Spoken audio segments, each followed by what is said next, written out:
Hello, everybody. Good day to you. And I hope, as always, you're keeping well, keeping safe. We have a very special guest today. James Maher is not a PSA member, but maybe he will become one after you guys give him some good treatment. Um, but James is an unusually good photographer, and I've been sort of observing what he's been doing, and he creates some absolutely fantastic material. He lives in New York, and just like a lot of New Yorkers, there's a couple of things he's incapable of doing, and I'm glad he doesn't because with the kind of crowds that we've got in New York today, he might run over a few people. So he's a Definitely, yes. useless driver, useless Mhm. cook, but he does manage to take care of two of his lovely kids, giving his wife time to do what she needs to do, and Mhm. that gives him time to spend a little bit of his expertise with us. Mhm. So without further ado, let me just transfer the presentation control over to James and let him talk a little bit about himself, the products he uses, and in all respect, please keep your questions to the end. We will do it as always, respond to them at the end, and those that get left behind, I will forward the questions to James and he can respond to you individually. So with that, let me transfer it over Mhm. and it's all yours. Okay. Hey, everybody. Thanks for those kind words, Shiv. I appreciate you all coming from, let me show my screen. Yeah, not yet. So I appreciate you all coming from all over the world. So I'm staying up late to hear this. My name's James Maher. I'm a documentary and street photographer here in New York. I grew up in the city. I'm also a portrait and event photographer, and I do a lot of teaching and workshops, like photography workshops. I'm a certified tour guide, so I always mix a lot of New York history with the photography as well. I really love the history of New York, and you'll kind of see in the work that I show that it influences what I do a lot.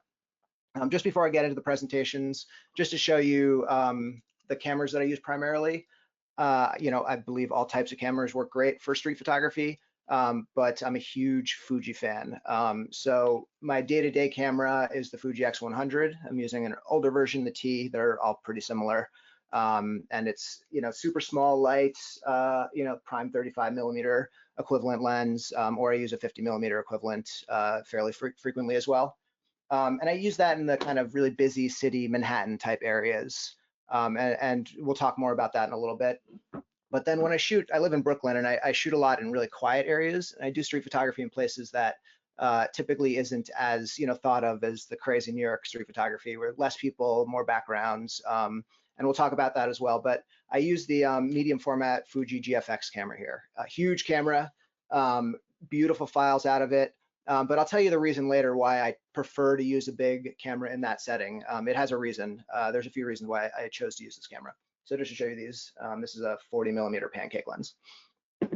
All right, so now let me just share my screen, make sure I get that correct. Okay, so it looks like I got that. Shiv, you can let me know if my screen is not shared currently. There we go. Play from start. So the presentation is going to be called An Introduction to Street Photography from Beginner to Advanced Topics. It's one of my favorite things to talk about. We're going to cover pretty much the entire gamut on the main things you need to know for street photography. And I'm going to show some of my work here as well. Some of the photographs I'll talk about. Some of them I'll just kind of let you see. They don't need much spoken about. One thing we're going to talk about is just gestures and eyes, and how the look in someone's face can really carry an image. So that's why I started with this. This is one of my favorite photographs. Now on a street, Fifth Avenue, that has been looted over the weekend. So crazy things happening in New York recently, but I think we'll get back to normal at some point. So what is street photography? Just a quick little background. It's candid photography of life, culture, and human nature. It's a way for us to show our surroundings, how we perceive them, and how we relate to them. We're filtering what we see to find moments that intrigue us. And one of the bigger misconceptions is that it's only done in cities, New York or really busy places. It can be done anywhere. There's a sensibility that is behind street photography, and you can do it wherever you are. It's as long as it's of life and as long as it's of culture, that's what matters. But it doesn't have to be in a big city.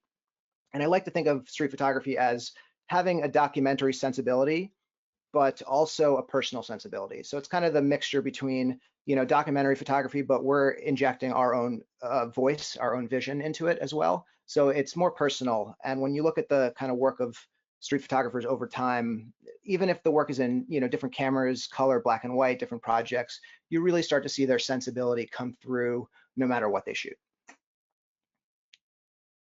This was taken a few blocks from the Louis Vuitton store, which was also looted over the weekend. And I like to show that image with this image. This is taken in a touristy bathroom in a place in the city. And just when you read all the interesting messages, kill the rich, eat their young, becomes really kind of fascinating, a story of what people are thinking. So quick thing about ethics, laws, and don't be a creep.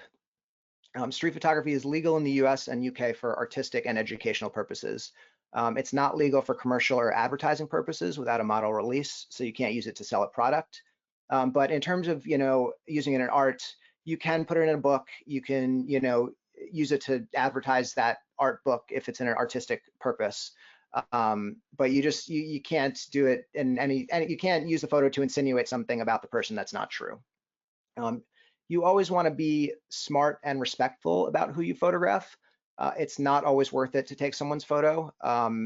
Sometimes, a lot of times, I just kind of walk down, I see something that might be interested, and I just choose not to take the photograph, even though I think it might be a good one. It's really kind of, we're doing this because we like people and we like culture and we want to photograph them, and it's not always worth it to take the photograph, even if it might be a good one. And it's important to know that it is a little bit creepy, trying to take candid photographs of people, but that's okay. We're not trying to hurt people, and really the way that I shoot, it's been maybe, I've been shooting for about close to 20 years on the streets of New York, and in the last 5 years, I have not had one person stop me. Maybe a couple, eye looks, maybe a middle finger or two over the last 5 years, but really, if you can shoot in certain ways where you can still get close and intimate and get great photographs, but you can do it. We'll talk about it in a way that just doesn't get in people's way, and they don't tend to notice you as much. And one thing when I work with photographers and workshops and stuff, there's some photographers that they'll see a person that looks great and they'll just keep shooting, shoot. And that always, I like to bring this up because that always makes it uncomfortable. If you see a scene developing, obviously you want to stay and make sure the photograph's good, but you have to think from the viewpoint of your subjects as well, and realize when you're making them uncomfortable and when, it might be worth it to just move on. And typically whenever I shoot, it's always usually the first photograph or the last photograph I take of a scene. That's the good one. I don't know why that is, but usually that's the case. Here's another one where the eyes make the photograph, just waiting for Jerry to look up at me to get that photograph, but it's still kind of candid. Now, these are the major tips, the major things that if you get these good, then you're going to be a significant percentage of the way to really being comfortable with street photography. My favorite thing is to linger in a place and let the subjects come to you.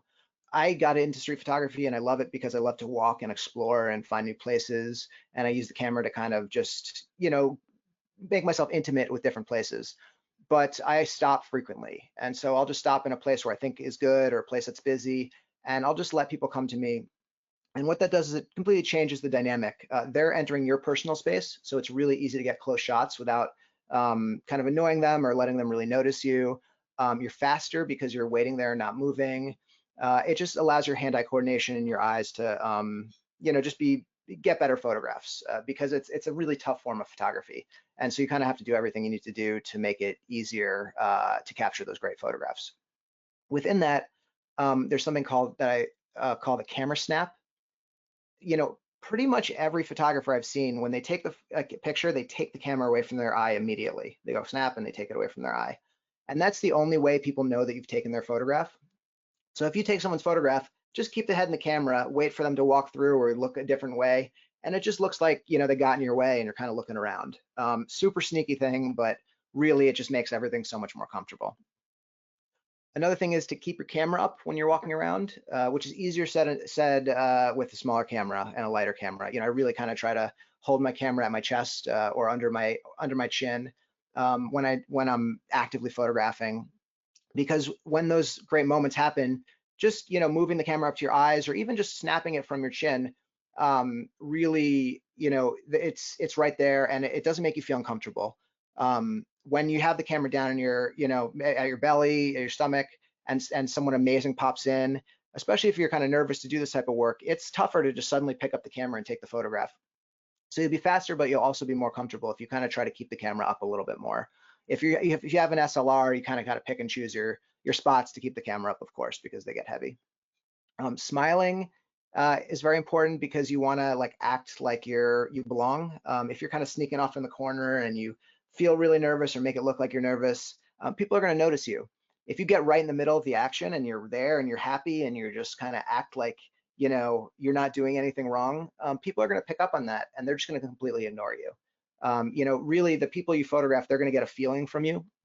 And if you look at videos of some of the great street photographers who have done this for a long time, they're in the middle, they're in the action, and they're just having a great time, and it shows. And really, I think it's very important.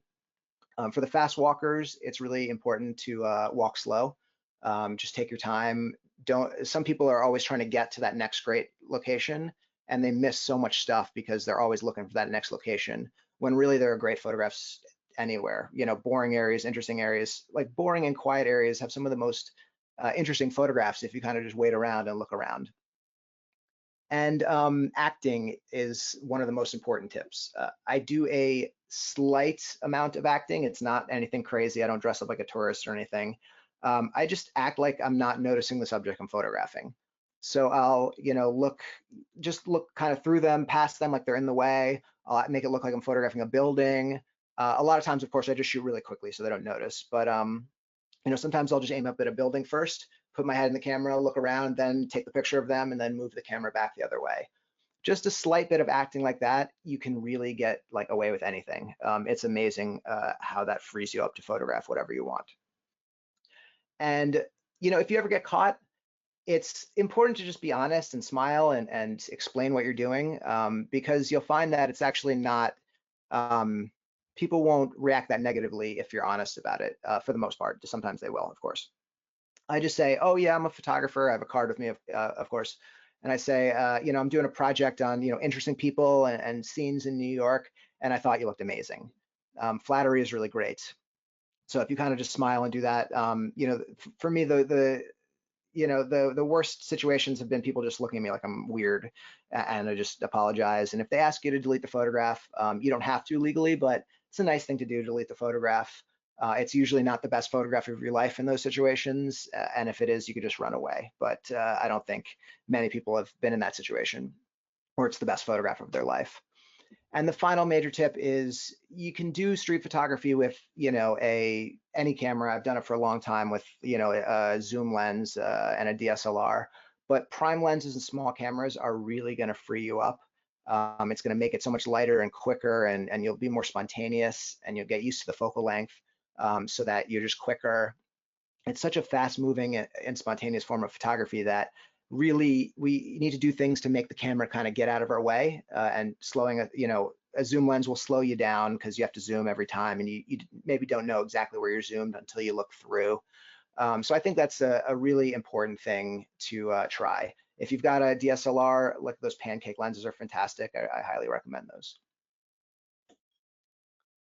This is one of those ones where I had the camera, pre-focused at my chest, and he looked down at the last moment. And if I hadn't had everything set up, I wouldn't have been able to get this.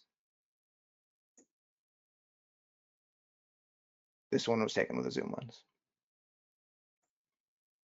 Here's another one where, just I love this one because the face kind of looks exactly like the Mona Lisa, that smile and that look in the eyes, and this just pre-focused, and the crowd kind of split, and I saw her and took a very quick photograph and just hoped that I got it. And sometimes they work out, sometimes they don't. Now, quick thing about light. I'm assuming you all know a lot about light from whichever forms of photography you do the most.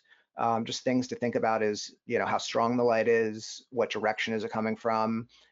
Because, street photography, you're often doing it in cities with tall buildings. It's very important to kind of look at where the light is coming from. How strong is the contrast?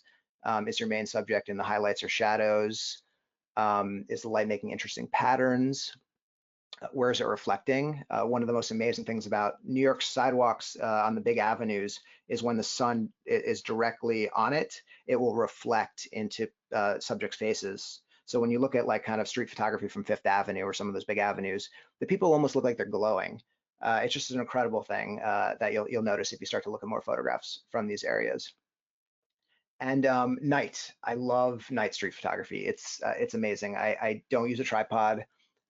These cameras can handle incredibly high ISOs. So what I'll do though is you can't, no matter how high your ISO is with street photography, you can't shoot unless you have a light source. So in those situations, I'll just get really close to store windows and I'll place myself in between the store windows and the subjects so that the lighting is hitting them. And the colored light from the store windows just looks absolutely incredible.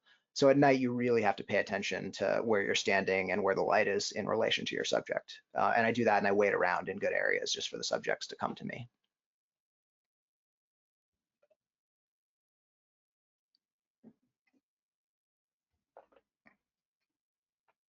But for street photography, light tends to be kind of a secondary thing that I think about. It's always something I'm trying to process, but really the content and the subject is the first thing that I'm noticing because it happens so fast. So I'm looking at people's eyes, I'm looking at their expressions, I'm looking for interesting moments, and then trying to get everything together and the light together as best I can. But there's only so much you can do. Here's a scene where I had to wait for a taxi to come by to illuminate the foreground to really make this work.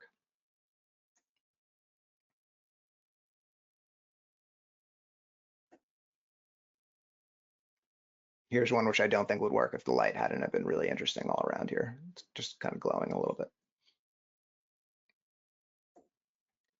Now, camera settings, the fun stuff to talk about. You can do street photography in either shutter priority, aperture priority, or manual if you know them well. It works great.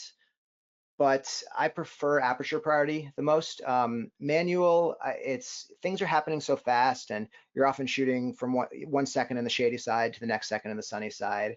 And having to change your settings so frequently really takes your focus off of subjects. And the thing that we're trying to do, as I've mentioned a few times, is maintain maximum focus on just the scene. When we do it right, it's almost like the camera's not there.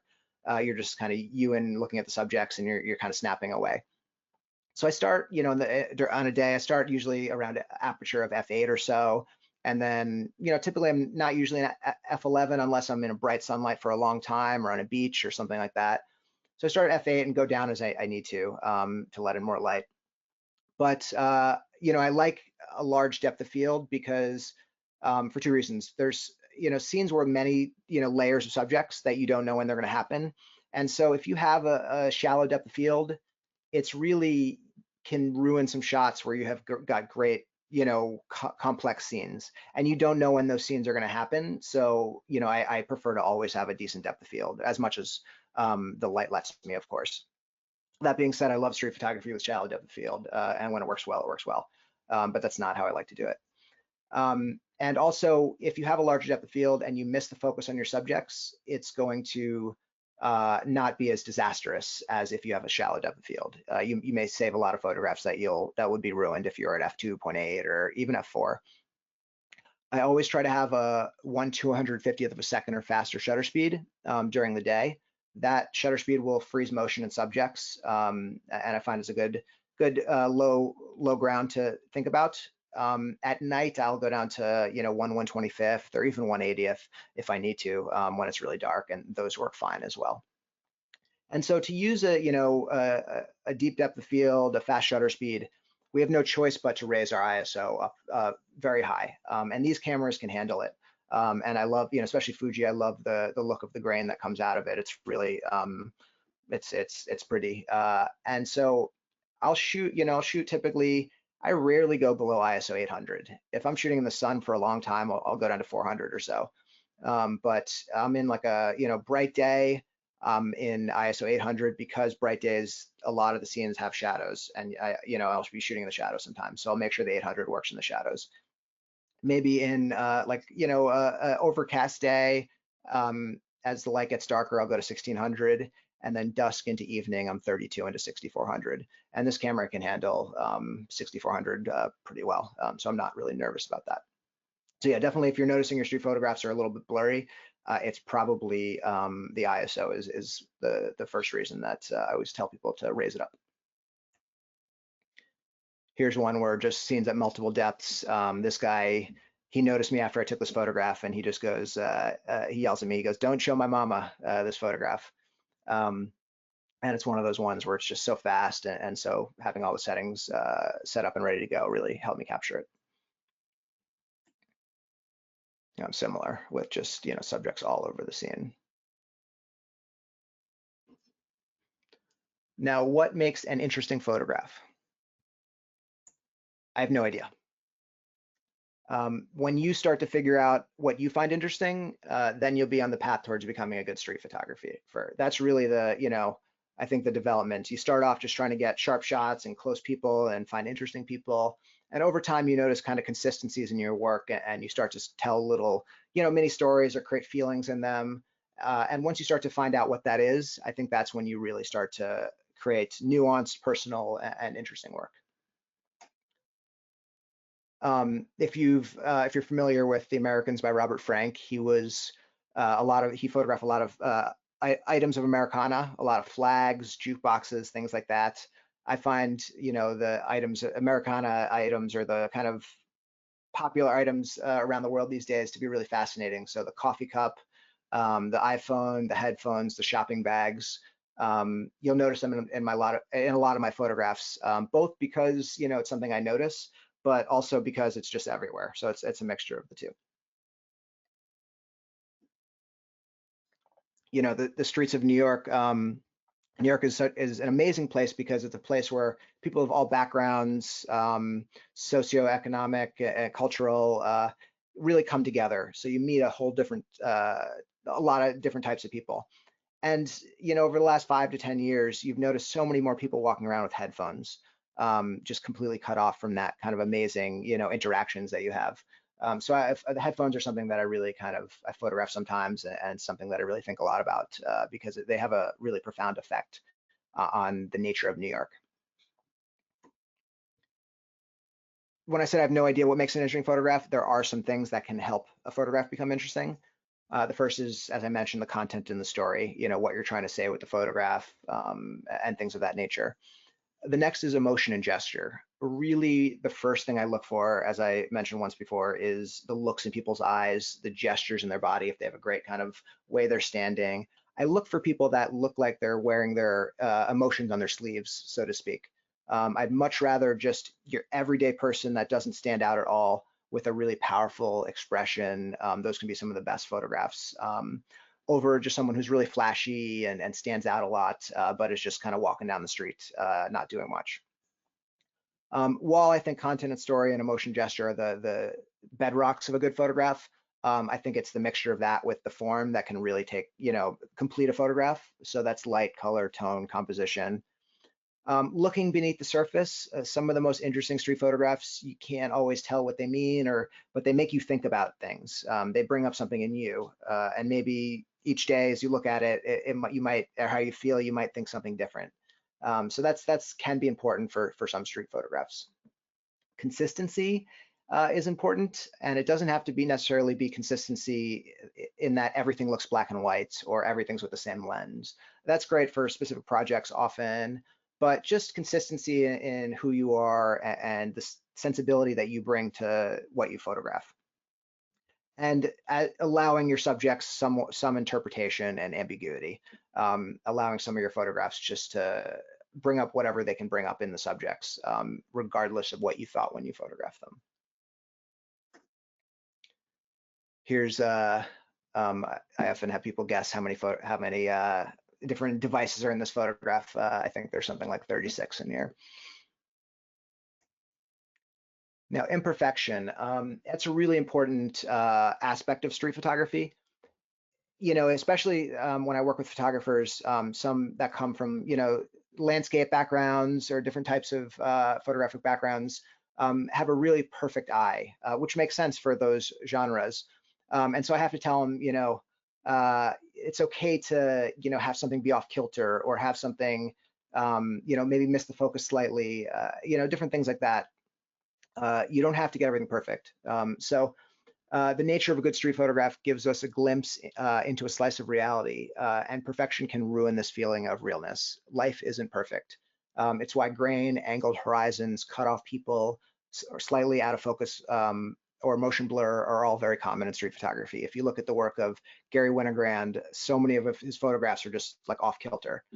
And it just makes those photographs feel more real. It makes them feel more intimate and spontaneous. Sometimes something will get in the way and that'll ruin a photograph. And sometimes it'll just, that imperfection will make it better. You can't really tell when that's going to happen. It just it's chance and luck.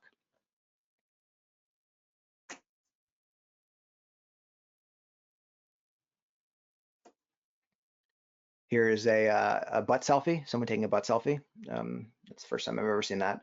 And you can see, I mean, blown out highlights here, grainy photograph, maybe not the perfect perfect sharpness, and I cropped in a little bit just to get the right composition. But it looks great. It's an interesting photograph despite all that. Here's another one that's not, it was late at night, so it was not, it was like late in the evening, so the focus and the shutter speed I think was a little slow. But that actually helps. I think the photograph, it really kind of makes a cigarette feel more ethereal almost, and it really, this expression becomes pretty powerful.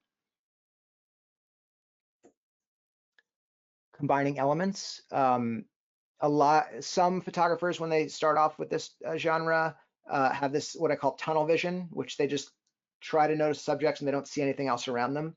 And that's very important, to just notice your subjects at first, of course, but you want to instinctively notice the background as well and wait for other subjects to come in, because you can create some incredibly complex photographs sometimes by doing that.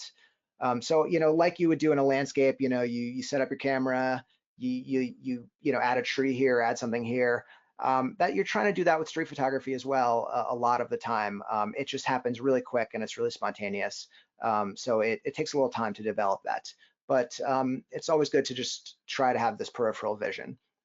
So, this was actually a portrait of this young woman, and I waited for a moment where she just kind of didn't know I was photographing, so I could catch her kind of in this, moment of thought. And I saw this other young woman with a bunch of coffee cups.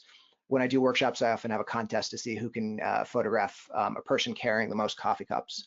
And one person once, within 10 minutes of starting to shoot after the workshop, got 8 coffee cups, and that has not been beat yet. Here's like an old Occupy Wall Street photograph, where just the combination of the two, I think, made this photograph work.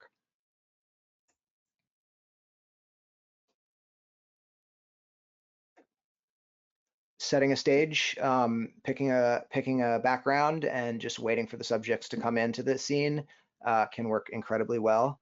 But it's something to be careful about, because some photographers overdo this and all the work feels kind of staged and planned. It's if you have a great background, you have to have a great subject to match the background. You can't just have any old subject walking through and thinking it's going to make it better. And sometimes if you have a great background, it's better without people. Just show that background. You don't need a person to make it be a street photograph. I love to see kind of just interesting backgrounds of different places.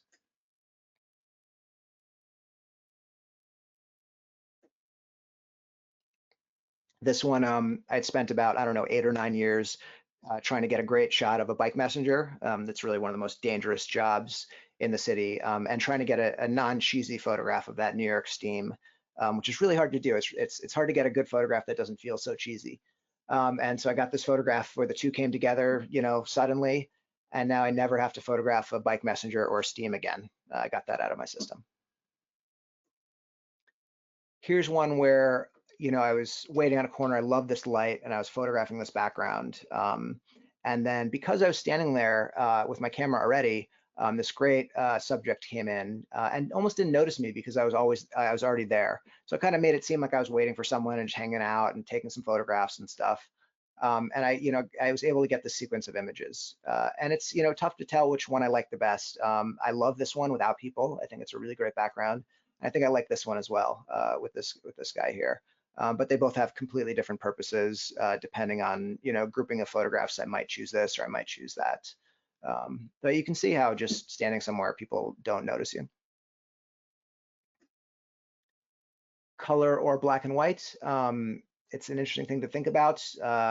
It's definitely the first thing is personal preference. Some of us either like color or like black and white better. But its consistency is really important. There are some photographers that have, done these amazing projects where they mix black and white and color. I haven't figured out how to do that myself and have it be successful. I prefer to keep my projects either black and white or color because I think it adds to the consistency. Black and white can have a timeless quality, whereas color can feel more modern, but you can use that to your advantage. And you can kind of flip that around a little bit because capturing a modern photograph in black and white, takes it out of its, modernity, so to speak. It kind of makes you question the scene a little bit more and makes you think about how modern things might actually be pretty weird and think about them in terms of the future. So I love to capture areas of the city and modern photographs in black and white. I think it really adds a kind of cool feel to it. Faces work really well in black and white. So often a photograph with great faces, I'll put into black and white because it makes your eyes go right to the faces even more. So that's something to consider. And if you have a great photograph with some colors that are distracting, just turning it into black and white can really save the photograph. Here's one I love just because it's the difference between this young woman with just kind of these muted colors and tints, and then her phone case has this kind of relaxed, kind of flowing woman with the red dress. I found that to be an interesting mix. Here's one at Rucker Park where just waiting for the boy to look up at me, made the photograph.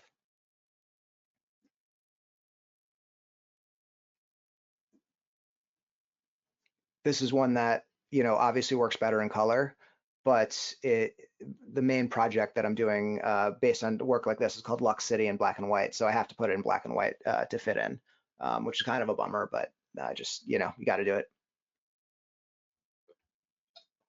Now, as I mentioned, street photography can be done without people. It's about, the difference is it's different from an urban landscape in that your aim is not to create this beautiful photograph. You obviously want your photographs to be beautiful and to look great, but your aim is to create a feeling, to tell a story, to have some interesting content to the photograph, and then making it beautiful is a great kind of aspect of it. But I find that the difference is the focus in it. You're not kind of just trying to glorify the city. You're trying to kind of show the realness of it and trying to show different things. This photograph kind of shows, this kind of constricting, domineering feeling that the city can give you, similar to this one. This is the new Hudson Yards. For those of you that aren't familiar, it's about maybe something like 8 or 9 glass skyscrapers, a new luxury neighborhood they built over an old train yard on the west side of New York, and they plan to build another 8 or 9. Although we'll see what happens with the pandemic. It was great timing for this place to be put up. And it's just this dystopian luxury feeling neighborhood with this just ugly architecture. I mean, it's these sleek modern buildings, but they're all glass, and you look at it and you just there's like so much there, but nothing. You just don't see anything. There's nothing to like grab your eyes onto. So it's interesting to think about it from that perspective.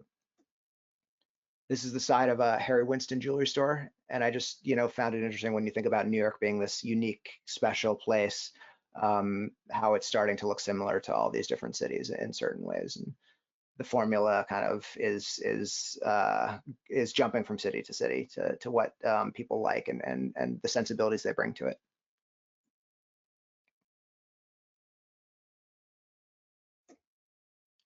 So this is kind of an important, as we get into kind of more what I think are advanced topics. This is a simple thing, but it's really important to use your eyes instead of the viewfinder. It's like when I used to do basketball practice way back in, middle school, and it's the first practice or two, they wouldn't even give you a basketball. They would just like, have you run and teach you the plays and stuff and tell you what to do. Street photography, when done well, the camera's set, you're not worrying about the settings. You're just kind of holding the camera and you're looking around for the moment. And I find personally that I want to see the moment with my eyes first before I can photograph it. If I get my camera looking into the viewfinder first and then look around, I can't see as well. So I think a lot of the work is just done looking around. So you kind of want to make sure to train your eyes, but just to kind of focus on looking around. Looking around is really a skill.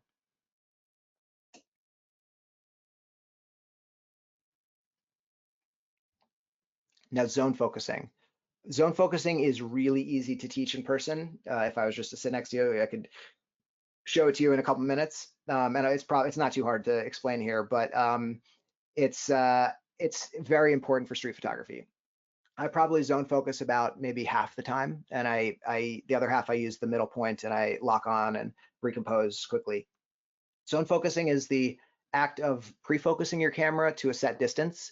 I typically do somewhere often between 8 and 10 feet, usually like 8 or 9 feet. And that's the area where typically you photograph your subjects. That distance is kind of where, for me, most of the subjects are usually. If I go into like a subway car that's a little bit more constricted, I may go to 5 or 6 feet or something like that. And by pre-focusing your camera to a certain distance, you don't have to lose time by locking the autofocus in. Those fast-moving scenes, locking your autofocus in is pretty tough to do and still get the photograph and still have it be fast. So by knowing you're at 8 feet, you really just, when I say it's like just you and the subject, all you have to do is snap it and you can get the photograph. The trick though is that you want to try to use a decent depth of field and a wide angle lens. So I typically zone focus with a 35 millimeter lens, a full frame equivalent lens. And about f8, if I can do f11 on a sunny day, sure. But with a 35 millimeter lens, f8, and if you're focused at say 9 feet, everything from like 5 or 6 feet to 15 feet are going to be pretty sharp. And that's the main area that you're shooting anyway. So you don't have to get it exactly on 9 feet. Obviously, it'll get a little bit blurrier as you get further away, but it frees you up to just everything you're photographing. You just kind of click and snap. And at first, when you try this out and mess around, first few days, I find that people tend to get blurrier photographs. Maybe they'll hit the focusing, or miss the distance a little bit. But I find it actually much easier than getting the autofocus right.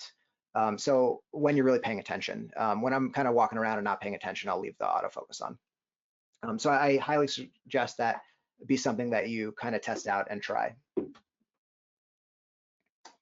And so just a couple of photographs that show that I wouldn't have been able to get if I was autofocused.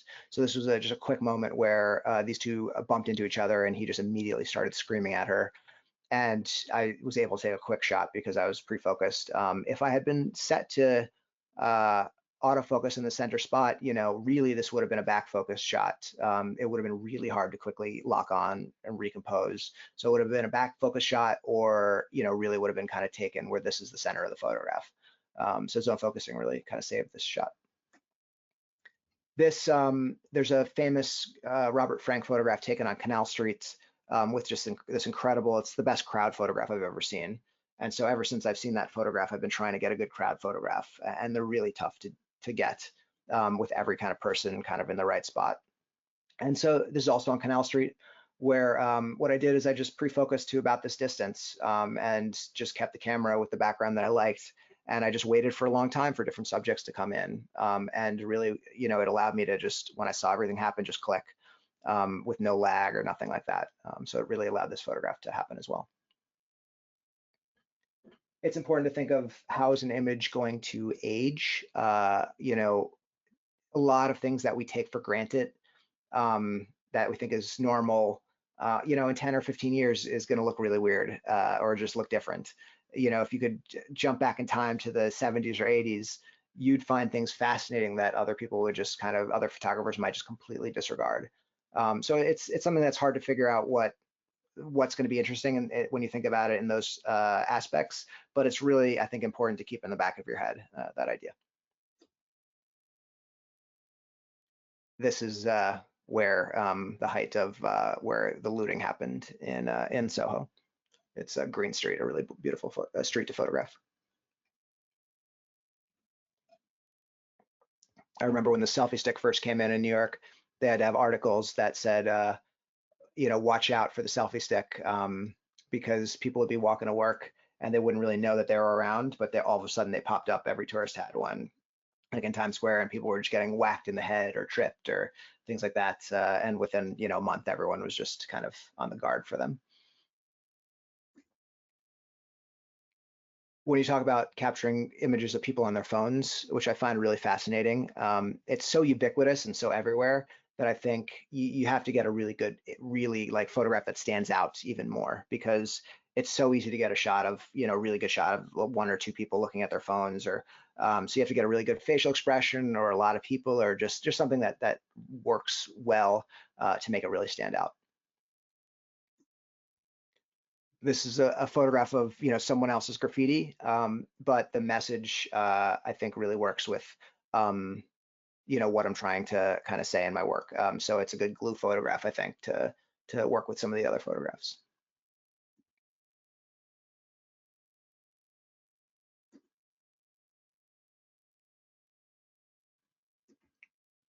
Now, themes and projects. Just to give you a sense of, at the beginning of this presentation, I showed you a mixture of color and all different types of photographs. And if you probably noticed at the end, they're going into black and white, and they all have a similar feel. So these photographs are all from a project that I call Lux City. And the goal is, of what I mentioned, to show kind of the changing nature of New York. As more wealth moves back to the city, there's a lot more, it's kind of like a samification. Things are getting a little blander. It's, suburbanization, not that there's anything wrong with suburbs, but it's just, there's a significant shift in that feeling of what made New York special. There still is a lot of it all over the city, but you're really noticing kind of a disconnection between people and other people in the city and their surroundings. And within that, you notice a lot of loneliness and stress, and these, you notice kind of looks in people's eyes that you might not have noticed as much before. So that's kind of the overall general idea of what the project is trying to capture.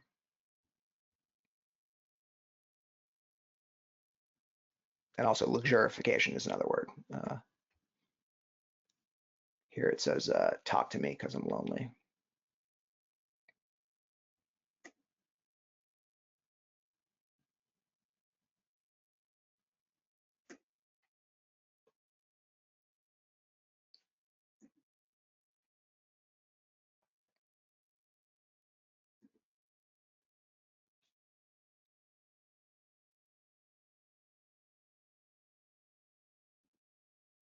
Now, editing and consistency.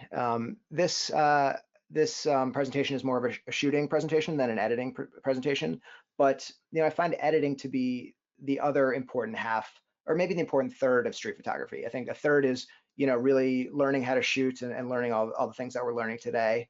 A third is learning about the history of street photography and really getting maybe getting some street photography books and finding some photographers that you like, and educating yourself that way, because you can take this genre in an infinite amount of ways. There are so many photographers that have shot in New York, and their work looks completely different, let alone all over the world. So I find it's really important to look through photographers and pick and choose the best that you want to incorporate into your own work. And then the final third is editing.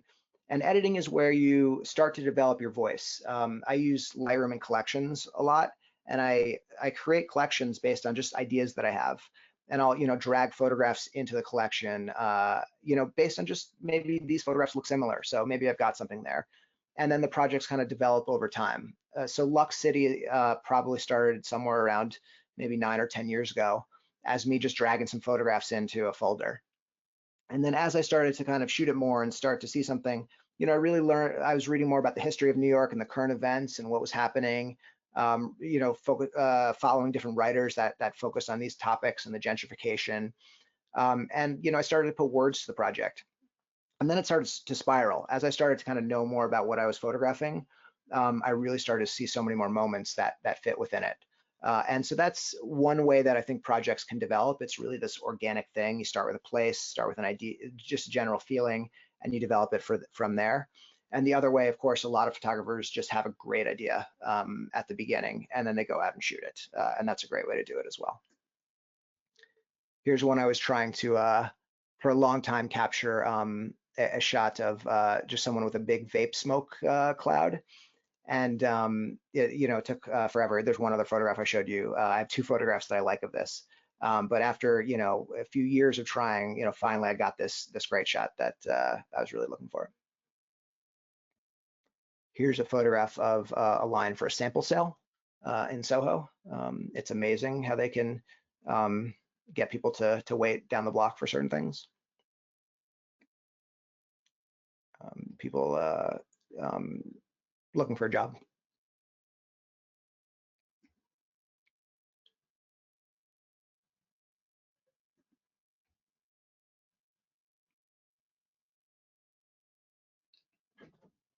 This is a photograph that's going to be tough to take for a while until this pandemic gets a little easier. Now, weird and different images. Street photography is just one of those things that's so personal that I think it's important to figure out what you like the most and to not worry as much about what other people think about it. It's important to understand how they perceive your work, of course, that's incredibly important. But don't be afraid to show things that people might be like, what the heck is this? What is going on with this? I don't get it at all. Some of those images are really the ones that can grow on people the most and can be the most interesting just to other people.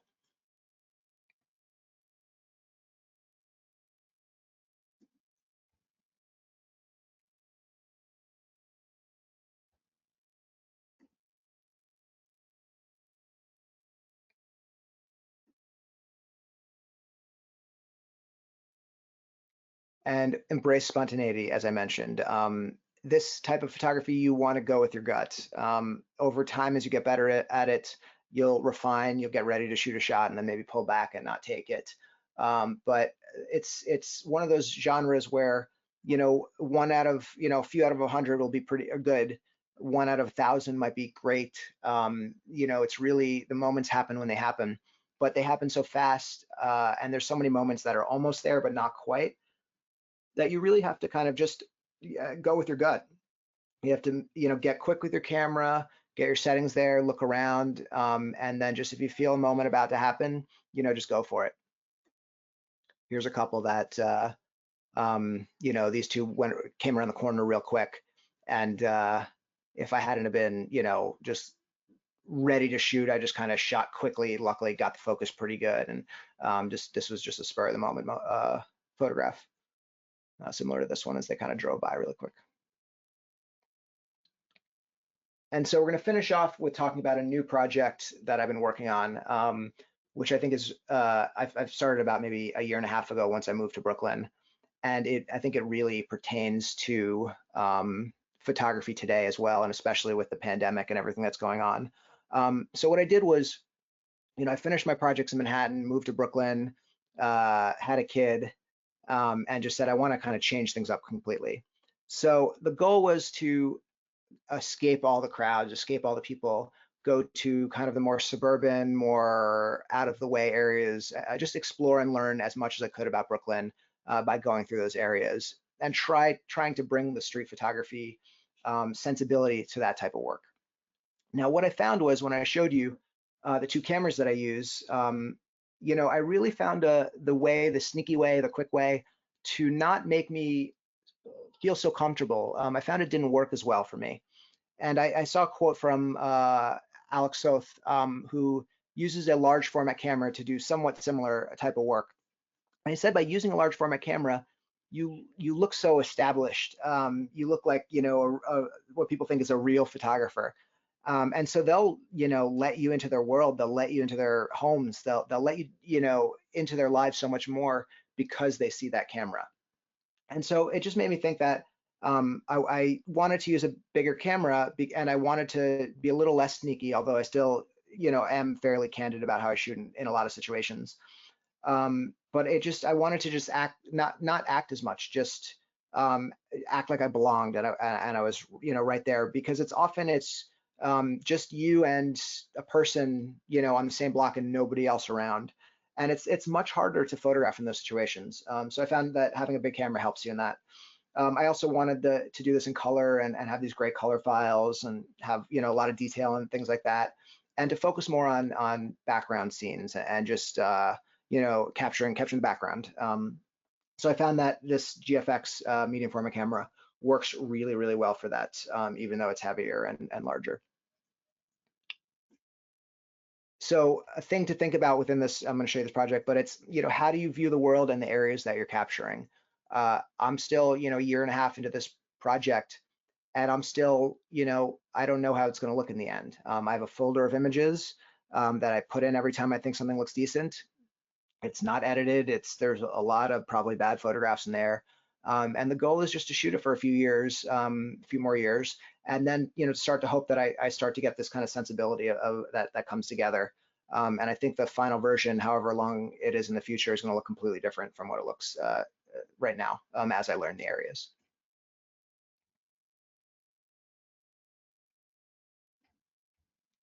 Here's one where when you're shooting in areas with less people, there's many moments where it's a great moment, but you just can't get it as a candid shot. Like it has to be a portrait. So I went up to these two young men and I, asked if I could take their portrait. And the guy in the blue, started to get down. They said sure, and started to get down. He started to, get ready to pose. And I had to tell him, I said to say, no, stay right there. Like I want you to just look exactly how you are. I want you to be as real as you can be. And by doing that, he went right back into the exact pose that he was when I came up in it, and it was looking pretty candid. And really, when you look at this portrait, you can't tell if it's a candid shot or not, or if it's a portrait. It has that great feeling to it. So I find that when you're doing portraits, trying to get that, telling people they can just look how they look is very important. You don't want any of those, fake smiles, thumbs up, things like that. And so often just people don't know what to do. So you got to just give them a quick, just look like you, or lean how you would normally lean if I wasn't here.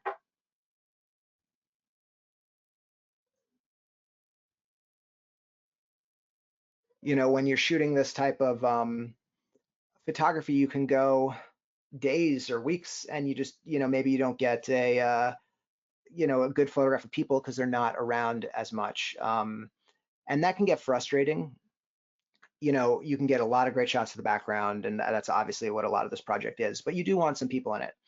But it's really important to have the hope that around the corner, is going to be the next great shot or the next person. If the second you let down your guard, that great moment happens and you kick yourself for a week because you missed it. So this is one of those, things where I was walking around and I was just like, I haven't gotten a great shot of a person and I can't remember how long. Then I come across this abandoned building with some, high schoolers just smoking weed in the backyard of it. And so then I felt, like, all right, I got a great shot of a person. I can go another 2 weeks without getting another good one. If you've never been to Greenwood Cemetery in Brooklyn, it's one of the most spectacular places in the world. I highly suggest walking through it whenever you get the chance.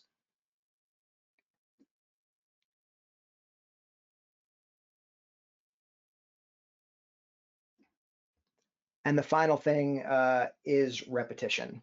And because this type of photography is so much rooted in your hand-eye coordination, consistency in the work, and things of that nature, it's hard to just do well if you're just doing it occasionally. And a lot of people think they have to be on some epic trip or, go to the center of New York to do street photography, but it's completely the opposite of that. I think it's incredibly important to just, pick 5 or 10 minutes. I mean, obviously, hopefully you could do more, like 30 minutes, every few days. But even 5 or 10 minutes, just walk around your block, go somewhere, wherever you spend a lot of your time. No matter how boring it is, no matter how much you think it's bad for photography, I think, James, yep. sorry to interrupt you, but your cursor is right on the middle of the screen, and all your gorgeous images have a cursor on them. Oh, I'm sorry. Thank you for letting me know that. Um, and so it's it's one of those things where just shooting a lot is going to start to open up your eyes for just seeing in a new way in an area where you might have completely disregarded for photographs. It's going to make your hand-eye coordination better. It's really this type of photography. That's how it's going to develop. So I suggest going out there and photographing frequently in small bits as much as you can. And I'm doing, on my with my mailing list of photographers, I'm actually doing a project now because we can't travel that much. And I'm telling people to just it's like a contest, and it's capturing photographs within a 5-block radius of your house. And that's the goal. That's the project, is just based on that. And obviously there's leeway depending on where you live. If you live on a farm, you can go a little further than that. Um, and I think as a street photographer, that's one of the most important things you can do no matter where you live. In my area, a lot of people have these great um, just front yard displays, and the really quirky ones and stuff like that. So that's something I'd like to photograph a lot. Maybe I'll do a separate project just on that. But you can really kind of tell the personality of the people from these really fascinating displays.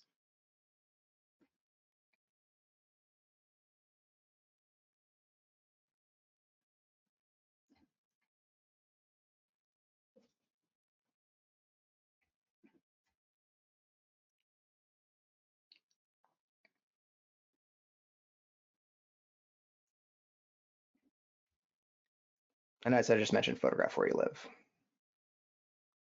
If anyone's familiar with the work of William Eggleston, he there's a story about him, talking to a friend or writing to a friend and saying, I live. He was shot a lot in Memphis and Mississippi, and saying it's completely different from New York, where a lot of the great street photographers were. I find it so boring here. And the friend said, why don't you just photograph what you find so boring here? And now he's, one of the most famous street photographers in the world, and his work is just absolutely incredible. And really, it started with that.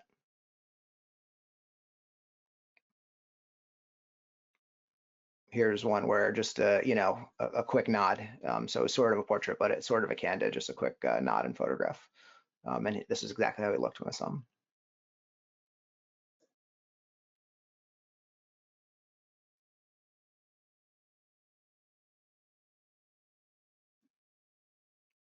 Similar one here. This was one where I just, what was very obvious about taking the photograph. And I gave her a little kind of nod and thank you after, and she was totally fine with it.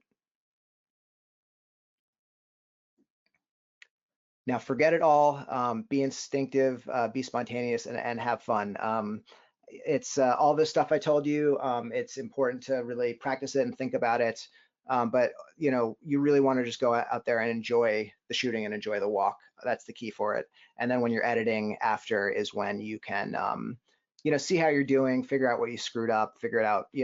Some of these things that I might have mentioned, you might be able to do a little bit better. That's how it goes. So now just to show you a couple real quick, for any of you who want to, learn a little bit more, I just have a couple things that I wanted to just tell you about. So I have if you go to my website here, it's James Maher Photography. I have a book called The Essentials of Street Photography, which I did 50% off if you just enter the code PSA. And it's on version 2, and it's it will go over everything I spoke about in even more detail. And then it has a side book called Street Photography Conversations, which is 8 interviews with photographers who have completely different ways of shooting and completely different styles. So it's really important to it really helps you kind of figure out which of those photographers you might kind of relate to the most. We didn't talk so much about editing. I have an editing for street photography course here for anyone who's interested. That's under courses. And then for once this pandemic ends, if anyone finds their way to New York, I do a lot of private daily photography tours and workshops, which mix sightseeing and history and street photography. And I do frequent group photography as well. And then the final few things here, if you see, I have a free guide, the New York Photographer's Travel Guide, that you can download for anyone who is traveling to New York at any point. And then I have a couple of resources under the books, which is there's a page, a history of street photographers. So if you want to learn a little bit more of a subsection of some really famous and fantastic street photographers, you can kind of click through and there are articles about the photographers. It's a great education. I have a page, the best cameras for street photography, goes over all the ones that I recommend. And the final thing is the best, in my opinion, street photography books. So if you're interested in, maybe adding a few to your collection, this kind of goes over what I think are the great ones to kind of start with. So yeah, I hope everyone enjoyed the presentation. Looking forward to answering some questions. Thank you so much, James. Let me walk you through a couple of questions that are kind of all mixed up into one big question. Mm-hmm. So it is got to do with confrontation, and when there is, how do you deal with it?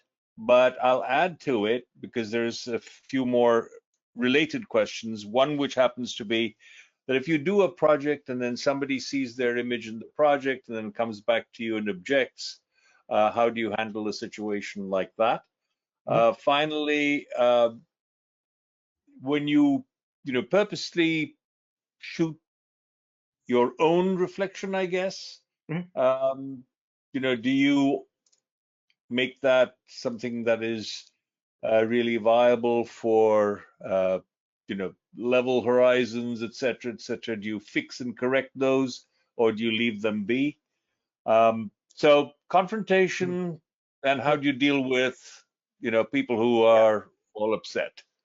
So I'll start with the reflection one so that we can get, because the reflection one, it depends on the photograph, really, like everything. It's it could be a great one at it skewed and however it looks. It can feel spontaneous, or it can be a really straight kind of photograph. Sorry, I don't have a better answer to that, but it depends on the photograph. For the ethics of it, for me, it's the first thing is, as I mentioned, just I shoot in a very unconfrontational way, so people don't stop me that often. I really keep my camera like this and I shoot quickly, or I kind of look around like I'm kind of just looking and taking a quick photograph. And New York is obviously easier, although Brooklyn with a big camera can be kind of tough. But I find just by being in the middle and being obvious, people tend to not stop me at all. If they do, I just I find I'm just really honest about it. I'm like, hey, I thought you looked great. I've been doing this long-term project on this area, and I'm just capturing people. I'll apologize if they seem uncomfortable. I'll say, I'm sorry if you didn't like your photograph or you don't want your photograph taken. I'm happy to delete it, but I really thought you looked cool, and I was hoping it would be a good photograph. I'll offer to send them the photograph as well. And I find that just by carrying myself that way, I really haven't had bad conversations. Sometimes I've had to talk it out a little bit with them till they've been like, all right, okay. But at the same time, there are photographs that I don't take that other people might take, because I'm just like, it's not worth it to take this photograph. I kind of, if someone seems like they might really be trouble or really not like it, I don't take the photograph. So that's an important way to do it as well.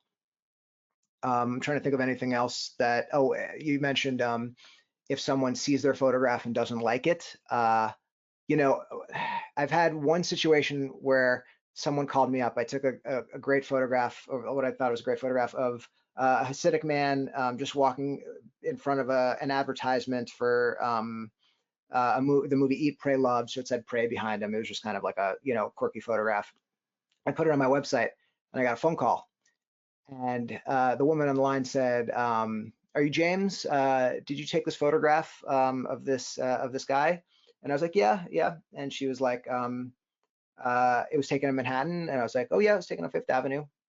She's like, "You sure it was taken on Fifth Avenue?" I was like, "Yep." And she was like, "Well, I love the photograph, but would you mind taking it down? That's my cousin, and he's not supposed to go into Manhattan, and promised he had never been there." So I had kind of blown up his spot there. It's with people's, I haven't had a situation where there's a photograph I really like that someone has been like, "Hey, I hate this photograph of myself. Can you take it down?" that's a really tough one to come across to figure out what to do with. I have photographs in my, projects and things that I think people would not like about themselves. Maybe they wouldn't like, but at the same time, when I'm photographing these things of people, I feel connection, a part of me that relates to that thing that might be a little critical or something like that. I'm photographing these people because I'm also dealing with these things as well. So I don't feel like, the photographs I'm taking, I don't feel so bad about those because I'm not trying to say these people are bad people. I'm not trying to show awful photographs of people. I'm just trying to say these are issues that I'm dealing with, that we're all dealing with, and it's important to get it out there. So I feel comfortable with the ethics that I have behind my photographs. And we'll see what happens if someone ever contacts me about a photograph I love that they don't love. All right, so we got a few more. Uh, this one should be a quickie. Mhm. How about using an iPhone? iPhones are great. iPhones are, amazing. Obviously the quality cameras are, you're going to have it even better. But when I don't have a camera with me, I'll use an iPhone. As I said, these photographs can be grainy. They don't have to be perfect, and so iPhones work well. The only thing to consider with an iPhone is, you can get amazing close photographs by just pretending you're texting or something like that. But if you do get caught, it looks much creepier than with a camera. So if you're on the subway and you're like taking a photograph of someone and someone notices, it's that's something to consider. It can look a little weirder than if you have your camera and you like have a card and you say, "Oh, I'm a photographer." Um, so iPhones are great, but that's something to consider. Uh, a little technical question from a few people. Why don't you use auto ISO? If you're shooting in manual, you can definitely use auto ISO. If you're using if you're setting two of the settings, or if you can set a max or a minimum ISO, that can work as well in aperture shutter priority.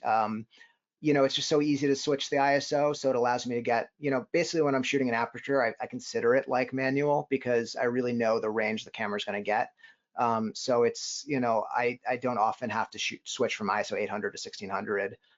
Over the course of the day, typically is when I change it.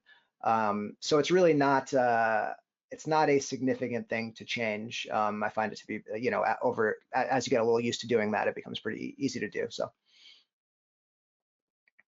All right, so then there was a series of questions, and I've tried to respond to some of them and basically explaining that there's not possible to cover every law and every city and every country and Mhm. jurisdiction that has various laws, and it would be best to go look at that, Mhm. either consult some legal counsel or look on the web to see what you can do. So that's one question that was repeated quite a few times. How do Yeah. you shoot internationally? What do you do in Mhm. office premises? What do you do in places like that? So hopefully Yeah. people get the right answer from the right source, Mhm. rather than James saying something and then you try it and then get into trouble. Yeah, The that's other question that really comes up is that if you have a situation where you've got a photograph and you like it, but it could be improved by cropping. Do you crop, or do you always like to leave your images as they were shot? I'm a cropper. There are some street photographers who are purists. I'll do anything that I need to do to get the best final photograph. So I'll crop. Sometimes when I talked about skewed horizons, feeling more natural, sometimes I'll shoot a shot straight and I'll say that feels too planned, and I'll actually skew it so it looks like I kind of mess it up a little bit. So I'm all about whatever the final thing is. And regarding what you mentioned about, like, definitely important to learn your local laws.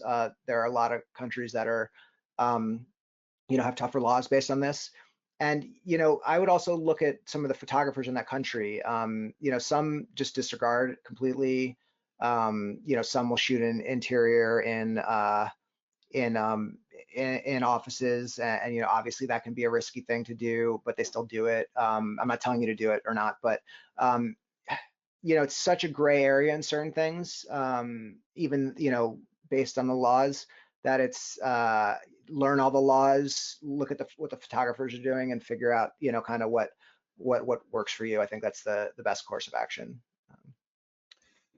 And then a few questions regarding what do you do with your images? Do you Um, sell them? Are they in stock portfolios?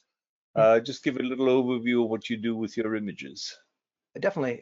So yeah, I do sell some of them. You know, I have a lot of I do like city architecture and stuff, which that stuff sells you know, better than the street stuff. The you know, street photography works really well in projects and books. And so, you know, primarily I use it to tell these stories and to share these stories. And you know, the goal is to turn them into you know, books. And you know, like I do sell them, but it's, you know, some of the photographs are meant for books, they're not meant for your wall. Some of the photographs are meant for your wall. But I do find that the people who tend to want to purchase these photographs are people who maybe have like followed me for a while and learned the project and become fascinated with it, and so some of those photographs really stand out to them over time, as opposed to, you know, maybe just seeing a one-off real quick. I find this type of work tends to grow on you as much. So I do that stuff. You know, I find street photography is the most fun thing that I do, the most interesting thing that I do, you know, regarding making a living and stuff. You know, there's the workshops and different things that I do surrounded that kind of surround the street photography. Um, but I find it as kind of the engine to everything else that I do. But it's not something that's, you know, at least right now, I'm making a killing off selling prints or anything like that. I'd love a lot of people to have them on their walls, and you know, a decent amount of people do. But um, yeah, it's one of those things with this genre. So just a couple more questions. One is, I'm going to read it out as is. In interpreting street photography, do you interpret the subject's expression? Do you also include in your image evaluation of what you do not see that the subject's eyes are focused on? So let me, so will I, like, can I, you mean like include in the image what they're looking at, or trying to, you know, when I'm photographing a person's eyes, I often have no idea what they're looking at, because they're kind of, you know, so like if the first image I showed of kind of the woman at the side of her eye, you know, looking at the side, um, you know, I interpreted that shot as her, you know, maybe feeling some sort of competitiveness or jealousy. And I don't know specifically what she was looking at, but my interpretation was that she was thinking of something um, along those lines and happened to be looking to the side. So yeah, I typically don't know what they're looking at. It's hard to kind of focus on that as well. Um, but I'm more focused on kind of what's going on in their head. Okay, two actually these are related questions. I'm going to ask it as a single question, then we'll close out the webinar. Mhm. Is parents are nervous about their children being photographed and your opinion on that, but kind of related, if you could also respond. Uh, Again, it may be an experience or not an experience. You know, people like the Amish, as you mentioned, you know, the Hasidic Jew that you Mhm. photographed that, you know, had an objection because he was somewhere where he was not supposed to be. But, you know, people like the Amish are also very you know, personal and thereby may object to any photograph being taken. Definitely. Just your opinion on those two topics. Okay, so I'll start with the second one first. I actually don't really photograph Hasidic people anymore, because they don't like their photographs taken at all. And as I've, you know, it's a lot of times, especially from early on when I started, I'm learning about the people and the cultures and stuff like that. And so that's a culture I just, you know, decided maybe I'll stay away from photographing that, because uh, you know, they as a whole tend to not like the photographs of themselves. Um, but you know, it depends. Like if you're, you know, if you really plan on wanting to photograph a culture like that, um, you know, I think it's important to kind of you know, really get to know a few people, kind of frequent different places. You know, I photograph a lot in Chinatown, and people are really easygoing about photographs in Chinatown. But some of the places like Columbus Park, where everyone gambles and plays games and stuff, you know, I photograph there and I take people there, but I'm really respectful, and I spent a lot of time there kind of getting to know people. And a lot of photographers go in there and just photograph, of course, too. But you know, I try to just, you know, get to know people as much as possible. The children question, I'm really glad you asked that, actually. It's a tough one. That's a really tough thing. If you look at the history of street photography, probably like 30% of the most famous street photographs have children in them. You can create some incredibly tasteful, fascinating photographs with kids. It's part of life. It's part of what's going on. But with the internet, people are a lot more just on edge about what the photographs are going to be. And so I still do photograph kids when the photograph is amazing. There are still those moments that are just amazing. Something I say is like I said I have all these ethics and I have all these rules and stuff like that. The second I see the most amazing photograph of my life, all those rules go out the window and I'll shoot it. It's when that amazing moment happens and you got to take the photograph. With children, I tend to, any photograph that's borderline, I just don't take. I tend to often be very obvious about it. Like, just, I find that, if it's obvious and it doesn't look sneaky, then, I can just say, I just saw this incredible, moment here. I'm a photographer. I had to take it. I would love to send you the photograph to the parent and stuff like that. I'm comfortable getting involved in situations like that and kind of just being obvious. And sometimes, you see this amazing, tasteful moment. It's a really quick shot, and no one's going to notice, and you just capture it. So those things are important. I do as well. As long as the photograph, I think, is tasteful, I'm okay with it. And then one of the other things someone asked about, what do you do in certain situations with photographs that like might not be taken in a legal place, like in a store or something like that. Just wait 10 years. In 10 years, that store will probably be gone. That person will look completely different, and maybe they'll like a younger photograph of themselves. As these photographs age, I think a lot of those issues kind of might go out the window a little bit. We got a whole bunch of comments and questions, Okay, so I'm just I'm going here. to consolidate them. Mhm. A bunch of thank yous, fabulous presentation. Would love to join you in New York when I can. I was looking forward to a session with you. Unfortunately, that's not going to happen soon. I think I know who that is. Yeah. Would do you shoot RAW or JPEG? I shoot RAW. With how amazing cameras are getting, I definitely understand the reason for photographers to shoot JPEG now, especially with the color profiles and black and white profiles of the Fuji camera. There are some street photographers that just set a profile that they like, shoot it in JPEG, and it comes out amazing. So that's a great way to do it. But I definitely shoot in RAW because I like to have the flexibility to make the photographs look how I want them to.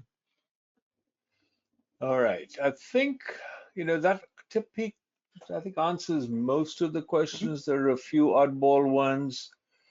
Uh, Somebody wanted to know the code for the discount, and the code is PSA, Yep. Photographic Society of America, PSA.